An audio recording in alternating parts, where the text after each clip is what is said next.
Call Me Carson shows, the host, and then Carson like takes off his glasses and puts on sunglasses, and like Bad to the Bone starts playing. Oh my God. She's like, are you serious? And he's like, yeah, well, now I can say that the #1 porn star in the world wanted to take me out on a date, and I said no, and that's funny. So good. Shut up. I'm embarrassed. Oh my God, it was the funniest article I've ever read in my entire life. I watched a couple of compilation videos on YouTube. I've got it all figured out. You're listening to the No Big Banana Podcast. Welcome back to the No Big Banana Podcast. My name is Charles. My name is Justin. And I was thinking, I want to make a fighter. Okay. No, take it back. Take it all back. I want to take Welcome to the No Big Banana Podcast. I want to take... Take 2. Take 3. Welcome back to the No Big Banana Podcast. My name is Charles. Welcome back to the No Big Banana Podcast. My name is Charles. My name is Justin. Listen to me. Yeah. I want to make a barbarian whose name is Wizard. And everywhere he goes, he gets pissed off because inevitably people are like, "Oh, you're a wizard, huh?" They just assume that that he can cast His name spells. should be Harry, so that people will be like, "You're a wizard, Harry." Oh my God, no! Like his name is Wizard Harry. Yeah, Harry is his surname. Yeah. So he's Wizard Harry. Yeah, the barbarian. Yeah, that would be really fun. Oh, this weekend we're playing our Western. Oh shit! And did I tell you about the campaign that I'm going to be doing for Halloween that I want you to play? I think you had mentioned it. I'm gonna fuck shit up, dude. Yeah, if you it's gonna get weird. You know about vicious DMs, let me tell y'all something. I'm gonna run a 3-5 campaign, and I'm allowing everyone to be level 12 Gestalt. Oh fuck. Yeah. That's some OP shit right there. Yeah, don't worry. It'll be balanced. It'll be fine. Well, I was reading an article today about the differences between the 3-5 and the 5e Tarrasque, and it's way more than like what I originally thought. There's a lot of differences. What? I guess some of it makes sense because like some stuff doesn't exist anymore. So like the idea of, okay, so it had spell resistance in that like if you were a caster and you cast in 3-5, if you cast a spell on it, you had to roll a d20 and you had to beat, I think it was a DC 32 to even hit. Fuck. And so, yeah, there was like a very low chance of you. Does a nat 20 work? Even I don't know. Hitting it. And then it and then it had damage immunity. I think its melee damage immunity was 15. Jesus. So like if you dealt 16 damage, you dealt 1 damage. Jesus Christ. And then also I think with its reviving, it's different because they both share the same attribute as to them being once the Tarrasque is killed, like it can never really be permanently killed. It just goes away temporarily and comes back. Right. But evidently when it comes back in, it's stronger. When it comes back in 5e, it's like normal healing to come back, but in 3-5 it heals 40 points a round. So if it came back, you'd rightly be fucked. Isn't there another like there's a monster that exists. It's like it comes to the material plane, and then when you kill it, it gets sent back to like the 9 hells, and then you have to like do something special to actually like get it to stop coming back because it'll just keep reforming and coming back. Is it kind of like that? Yeah, probably. It sounds like 5e the way that they went around, because obviously something like that is not player friendly for a lot of people that are for a lot of things. Now, let me ask you this, because like in 3-5, legendary actions, is it the same kind of thing as they do in 5e, where it's like a creature can have like legendary... Oh, you know what? Now that you say that, maybe... now I'm realizing that that's an actual mechanic. In terms of it being like them having a limited number of those. You know, now that you say that, I don't remember that in 3-5. I think the creatures in 3-5 were only limited to like whatever they could do. There wasn't like they could only do this a certain amount of times. Right, because I think that's what they did for like, that might be why the Tarrasque seems like nerfed in comparison. It might have like some legendary resistance where it's like once per round it can just like shut down all damage. Yeah, or something like that, where it's like instead of it just being like, okay, well, you have to roll a 32 to fucking hit this thing. Instead, it's like once per round, it can like just undo the damage or something. I don't know. I don't know the difference between 3-5 and 5e too well. Okay, so this is the Reddit post about it. It has a higher CR than the 3-5 Tarrasque. Does it really? That seems bizarre. Yeah, but I mean, CR in general in 5e is bizarre. That's fair. 5e avoids the laundry list of resistances and immunities that stronger creatures such as the Tarrasque have in 3-5. The 5e Tarrasque isn't immune to disease or ability damage. The 5e Tarrasque also lacks damage reduction and spell resistance, systems that don't exist in 5e. That's why. That makes sense. Yeah. DR and it's not damage immunity, it's damage reduction. That's Gotcha. what it is. So yeah, they don't have DR or spell resistance either. A 3/5 Tarrasque would subtract 15 from all physical damage. Wait, but like doesn't 5e have like immunity to a particular type of like damaging attacks? So like couldn't you have like a resistance to all physical and it would just cut the damage in half? So wouldn't that be like the same kind of thing? Like, so if you have like a resistance to bludgeoning damage and someone rolls an 18, you would only take 9 damage, right? Wouldn't that be the same as the damage like reduction that? Yeah, but the difference is that it's just a flat DR. Right. It's not specific. But So okay. any physical damage that it takes, whether that's bludgeoning, piercing, I suppose you could just slashing- homebrew to make it so that all physical forms. You could have like the Ultra Tarrasque like super aids. Where it's just like nothing's getting rid of that, boys. The only time that it wouldn't subtract 15 from physical damage is if it was done with a +6 or better weapon. Fuck me. Which is fucking stupid. You're like epic level at that point if you're even doing that. In which case the Tarrasque wouldn't be terribly challenging. Epic level in 3.5 is like in like level 30. How do you feel about like max level campaigns? Like, because I get the feeling that like a lot of times D&D just in general is more designed for the development of the characters. So like the process of leveling up and slowly like reaching that pinnacle. But I feel like once you get to level 20, there's not really much to do at that level. How do you feel about like max power campaigns? Well, like, I mean, max level campaigns, I should say. I don't have an issue with it in terms of like getting in and out and telling your story and like structuring it in such a way where the levels make sense. But as someone who has played epic levels, you do get to a place where it's not really fun. Yeah, anymore. just like we're gods. But another part of that issue is like what I was saying last week about how, or maybe the week before, I was about definitely how the week they before because need. Cody was here. So we yeah, didn't talk so D&D. politics. Yeah. No, we did Would You Rather. Oh yeah, that was really fun. That was fun. I do enjoy those. What I was saying a few weeks ago about how part of the problem that I have, one of the problems I have with 5e is that there has not been enough supplemental material published. Right. And it's been out for 6 years. Yeah. So that said, like in 3.5, you could get away with getting crazy. I mean, I just told you confidently that I'm gonna allow my party that I DM to be level 12 Gestalt characters. Yeah. Like there is enough supplemental material in 3.5 to accomplish that. Right. And I mean, I guess I would say the difference is that 5e kind of requires you to homebrew rather than providing supplemental material for your homebrew, if that makes sense. So like instead of having a catalog of, a Book of Exalted Deeds, you have to kind of like homebrew it and make it your own, which I guess like potentially for someone who's more into kind of having that really detailed work, you can do it, but it doesn't lend itself easily to that kind of play style. Yeah, no, it doesn't. I think that 5e, like the Wizards approach with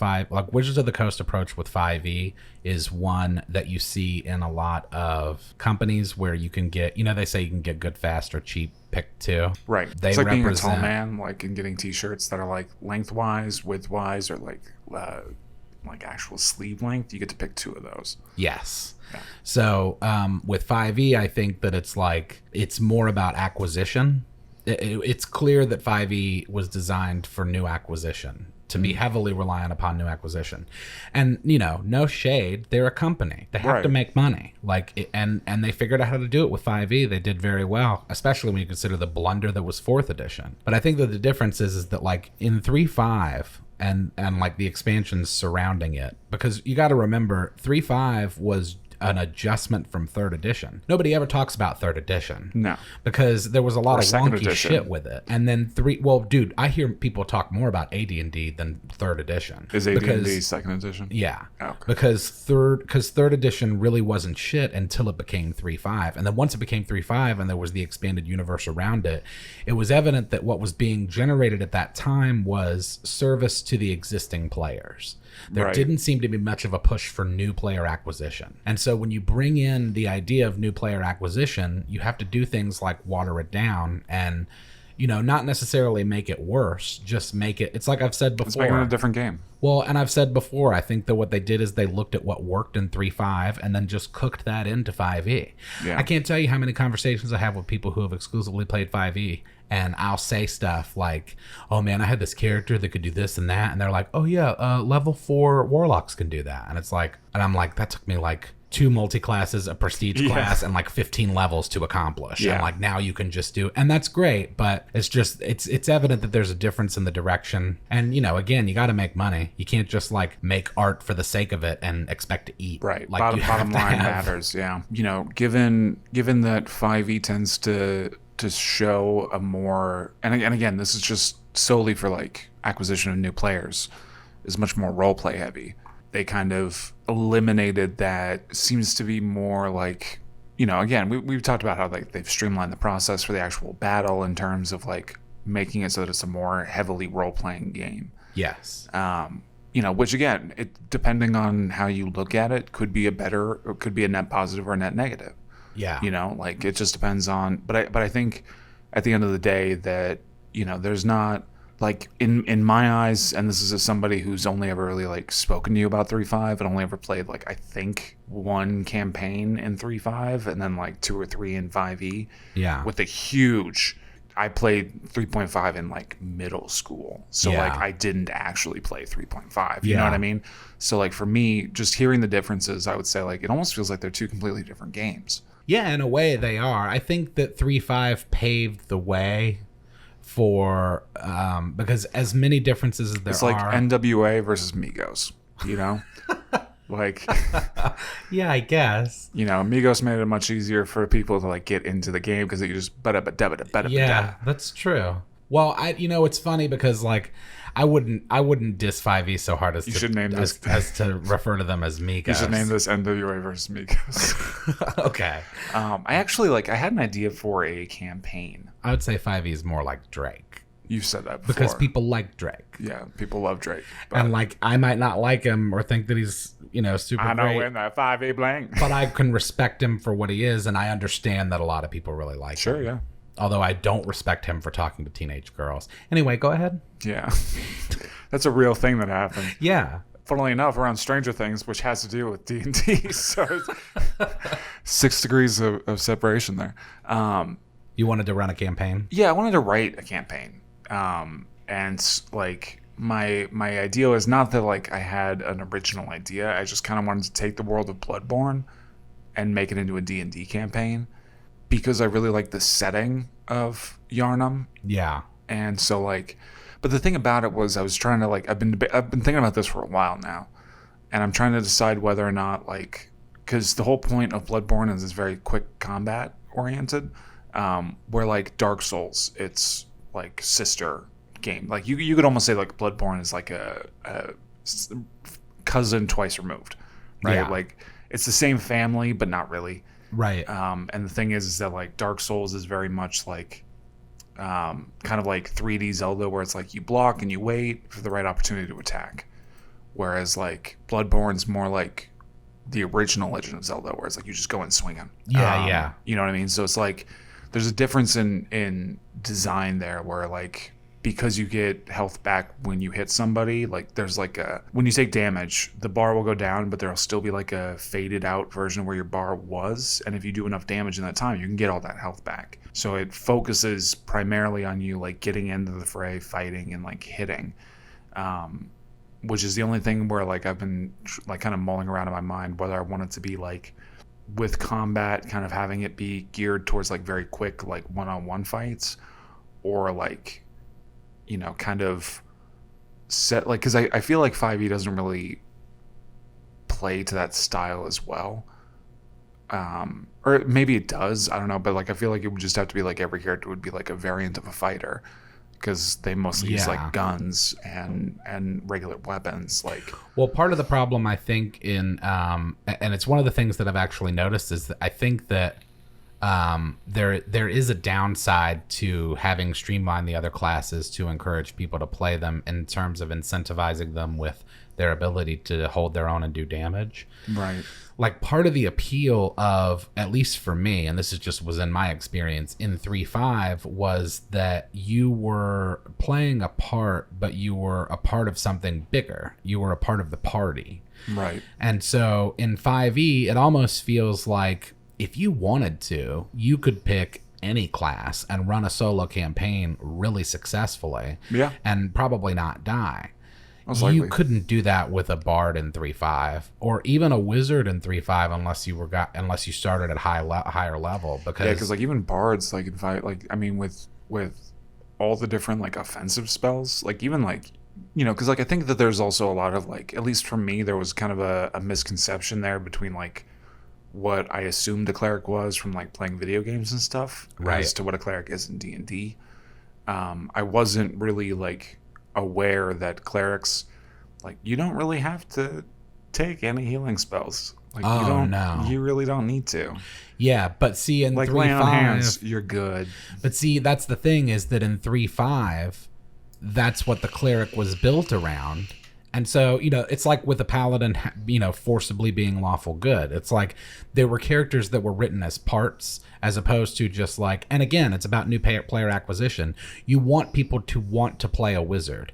It's difficult to make somebody want to play a wizard in 3.5 unless they've played before, because they're really, really fucking squishy for like the first 7 or 8 levels. Yeah, you've got like 12 hit points. Right, but if you're part of a party where you have a tank that's taking damage and you have DPS with a rogue or a ranger, then you can afford to just sit in the back and pop off shots. Yeah. But in 5e, I think that because it lends itself to like more participation from a combat perspective. Is mage armor a thing in 3.5? Yeah, I think so. But I don't think that it was as easy as it is in 5e to get or to use. I think it's like first level, you get mage armor, and it's just like your con plus 4, something like that. So like it's just poof, 14 AC. I think mage armor was a spell. Yeah. Yeah, I think it's a spell in 3.5. I think in 5e it's like a level. I don't think it's a cantrip, but I think it's a level 1 spell in 5e. It's a level 1 in 3.5. Oh. Yeah, but they were so squishy. They're not as squishy in 5e, I don't think. I think that their hit die are bigger. Maybe. I don't know. I might be talking out of my ass. I think the hit die is still D6. But even still, like, I guess what I mean is that in 5e, you can be offensive with anything, and that's not really the case in 3.5. Like, which is funny because I saw a meme earlier this week that was talking about, like, it was basically like, why are bards even casters? Yeah. And then I was like, wow, if you think that from the 5e bard, then let me show you over here into this room with 3.5, because the bard in 5e is, in my opinion, way more viable. Oh, for sure. In terms of survival and small parties. In 3.5, if you don't have at least a party of 5, you're just offering yourself up for sacrifice if you play a bard. Yeah. Bards are reserved for large parties that are in 3.5 that are large enough for protection.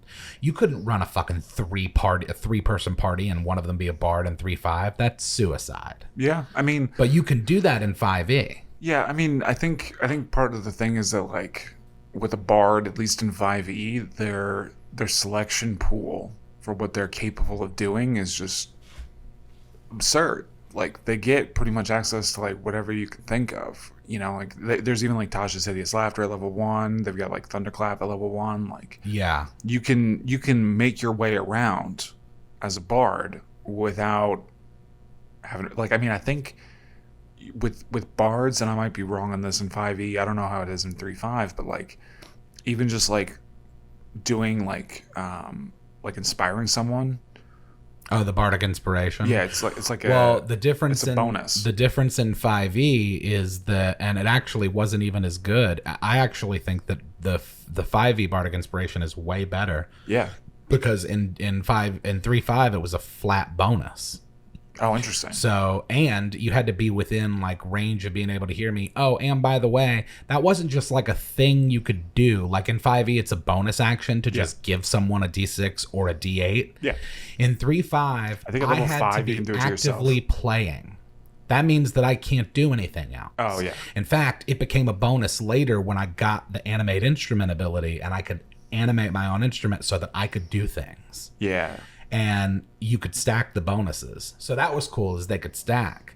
But at the same time, like, I would be, if I was on a battlefield as a bard, I have to be actively playing my instrument or singing, meaning that I can't do anything else. If I stop that, the bonus goes away. But if I continue to do it, the bonus stays. Yeah, I think in 5e, it's just like, I cast Inspiration.